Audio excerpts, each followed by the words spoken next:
You know that we knock 'em down. CBT, CBT, CBT. Yeah, we know we knock 'em down. CBT, you know we knock 'em down. Knock 'em down. Knock 'em down. Knock 'em down. Knock 'em down. Knock 'em down.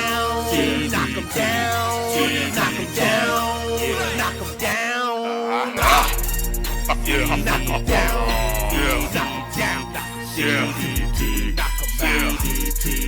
Yeah, knock 'em down. Oh yeah, you know that we knock 'em down.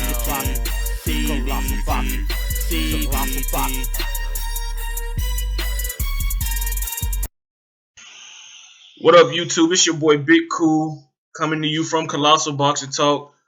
I'm here with super middleweight and light heavyweight contender, the resurrected Andre Dirrell. How you doing today, champ? I'm doing pretty good. How about yourself, now? Thanks for having me on. Hey, thanks for being on. I'm doing good. I can't complain. My first question is, how would you grade your performance against Caparello this past Friday? I've been off for almost a solid year prior to the fight. He's a natural light heavyweight, as we all know. So I think I did an excellent job. There's always things we can work on, or we criticize ourselves about as fighters in the ring, man. But I didn't want to do that to myself this time, seeing as I had such another layoff, such a long layoff. And being back in there was good enough for me. I think I did an excellent job. I'm proud of my performance. So would you say the knockdown in the second round was more so from Rush than any effectiveness on the punch he landed? There was no effectiveness. I guess it just hit the right spot, literally, because all I know is I dropped my hand I stood back up. I'm just like, wow, I went down. Like, when I got dropped by Degale, I literally got him.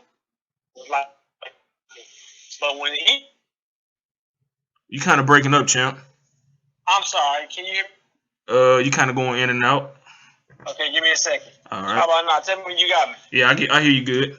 Okay, yeah, but when he knocked me down, it was like a flash. It was definitely a flash knockdown. I guess he just hit me in the right spot, man, because I literally went down on one knee, but my head really felt no effects of it. I can't even understand how I went down, but, when you get caught in the equilibrium, because he caught me right on the ear, I guess you just kind of forced to go down, your knees just get weakened. I went down, got back up. It was no problem at all. So I would say more so him just hitting me in the right spot, man. Okay. And I don't know if you watched the fights the day after yours, but I figured, you are a very interested spectator because that is your division and you do have history with James Degale. But what were your thoughts on the Badu Jack and Lucian Bute fight, as well as the James Degale and Porky Medina fight, especially that one? And who did you have winning that Degale Medina fight? Because that was a close fight. That was a close fight, but I did have James Degale winning by 2 rounds. I did have him win the fight by 2 rounds.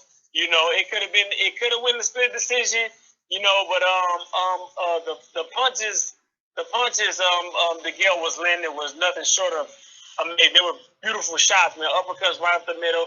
He didn't throw enough of them, and Maidana crowded him. He made it a great fight, man. He really did. He was catching with shots up and down. Degale was stationary for him to get hit with those shots. But at the end of the day, I think he put it off. I think he put a close decision off, and I believe it was a great performance. Both of their games were up that night, and as far as Badu Jack, I walked out in the 6th round, man. Okay. That was I'm not going to sit here and say it was a snoozer, but, they're both pretty much basic fighters to me. Badu's a good fighter, and he showed me everything. That boy showed me what he has in the ring, man, when he fought George Groves. Like I say, my brother had a lot of troubles going into that fight. So Anthony wasn't himself. But when Badu fought George Groves, he showed me that he's a real contender in this game. But nevertheless, man, him and Bute was just it wasn't as good of a match as I thought it would be.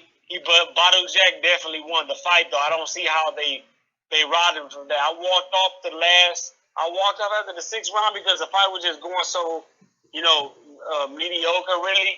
But then after I heard the decision, it was on Instagram, because I went for a little night jog after that. So I came back and I finished watching the fight, and Butte caught him with a good body shot toward the end. But Badu Jack won that fight, man. I don't understand why the judges would want to give him a draw. I'm not understanding that at all. Yeah, I don't either. It was a clear win, but like you said, clear win. You know, sometimes the judges see it differently from, I guess being so close up. But yeah. My next question is, I know this might be a tricky one because you're with Al Heyman and Gilberto Ramirez is with Top Rank, but I know that you definitely want to become a champion, and he defeated a guy that you thoroughly beat back in the Super 6 tournament, Arthur Abraham, to win that WBO strap. So, if possible, would you talk to Al Heyman to see if he could, make up, get a match with Ramirez since it's for the WBO strap? I mean, since the WBO strap would be online. Yeah. Did you say I barely beat Abraham? No, I said that a fight that Abraham that you clearly beat him. Oh, I thought you said barely. No. I want to be world champion, man. So whatever that takes. The Gale's in running with Badu Jack, and hopefully I can get the Gale because that's my target, man. I'm tired of getting these fights or seeing other fighters just like me in the situation with James Degale or Kyle Frost, to where we're not seeing rematches, and these fights are great fights you're watching. Mm-hmm. So a lot of these fights are rematches, and I really do believe that me and Degale will put on a great performance for the crowd yet again, on a little more drive, more determination, more at stake, So if I can get that shot with him, that's my number one goal. But I do want to be champion nevertheless. So that fight where Abraham just lost, I didn't see the fight. I didn't see the boy fight. Mm-hmm. I heard he's a great fighter, throws a lot of punches. Man, I would love to face him, man. I just want that world title as soon as possible. Yeah, the fight was similar. I wouldn't say similar to when you fought Abraham, but it was pretty much Ramirez got off more, and he built up a big lead, and he kind of just it was just a typical Arthur Abraham performance. I guess he wasn't used to the speed and activity, so he kind of slowed down. But like you said, you mentioned Jack and Degale most likely going to happen in September. Would a fight with Lucian Butte be something you're interested in? Because even though he's not quite the same guy as he once was a few years ago, he's still a quality name, and that still would be a good matchup to, I guess, hold you over before you get a title shot. Or would you be willing to? I believe I'm ready for a title now, though. I want it now. And Butte, he's an old guy. Mm-hmm. He fought James Degale. James wiped him out. Oh, well, no, that was a good fight as well. But it's almost like Butte faded after that. When he fought Jack, he didn't look as good as he did when he fought Degale. So I'm really not interested in fighting Butte. But if it's something the crowd wants to see, then of course I'll definitely put on for that. I just, like I say, man, if that's something that's gonna be a stepping stone for me close to that title, then that's what it have to be. But I'm looking forward by any means necessary, honestly. But what if you got if he's not, I understand why you wouldn't be interested in him. But what if one of the champions, I guess from light heavyweight, gave you a ring? Would you go up to 175 for a title shot, or you just want to? If someone gave me a shot at 75, I want to get my titles here. I want to get my titles at 68. Okay. Yeah, that's my goal, to get my titles at 68, and then I'll definitely move to 75. That time is coming. Okay. I got some names I want to face at 68. And once that's said and done, I'm shooting up. All right. You 32 now, but I look at you as a fresh 32-year-old because we all know what happened, with the Arthur Abraham fight. Do you see yourself? How many more years do you see yourself, I guess, being in this position where you still have your top, abilities with you? Right. Right. It all depends on how you train, man. But like you said, I haven't taken a lot of punishment over the years. I had a couple of layoffs, but I'm still sharp nevertheless. I see 2.5, 3 prime years left. But in a world like this, man, who knows? My peak might be these next 2 years coming up. That's probably all I got left. But nevertheless, I'll constantly train to the best of my ability. So I'll put my top performance on the line every time. So with that being said, I see a good 2.5, 3 years left of a great performance out of Andre Dirrell. I see myself only doing it for 4 to 5 more years, and I'll be retired. Okay. A few more questions before I let you go.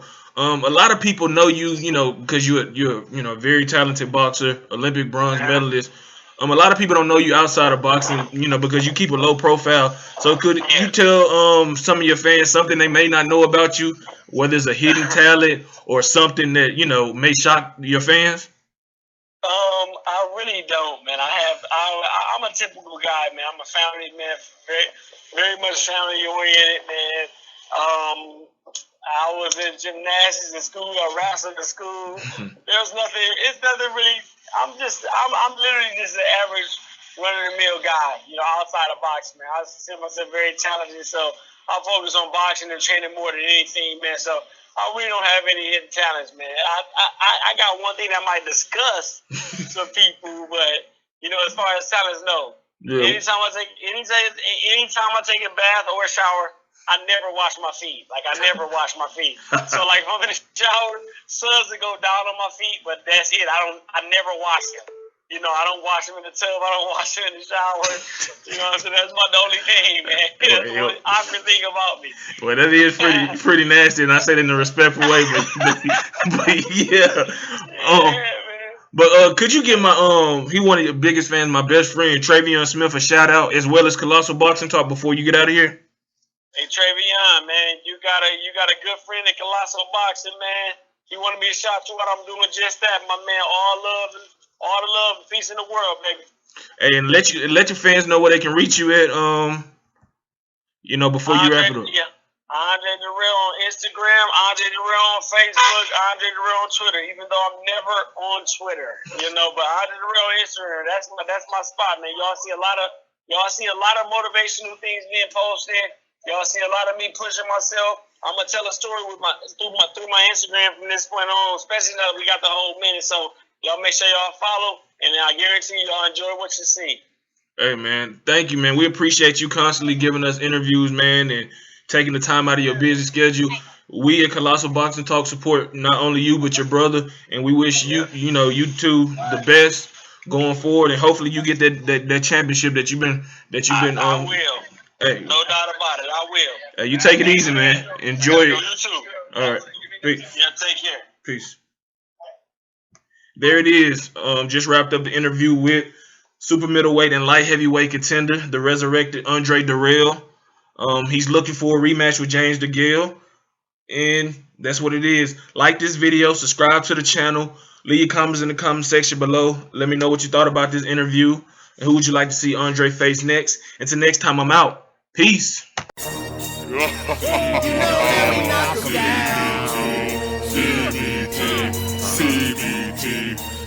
Yeah, we know we knock him down. You know we knock him down. Knock him down. Knock him down. Knock him down. Knock him down. Knock him down. Knock him down. Knock him down. Yeah, knock him down. Yeah, knock him down. Yeah, oh yeah, you know that we knock 'em down. Colossal Boxing.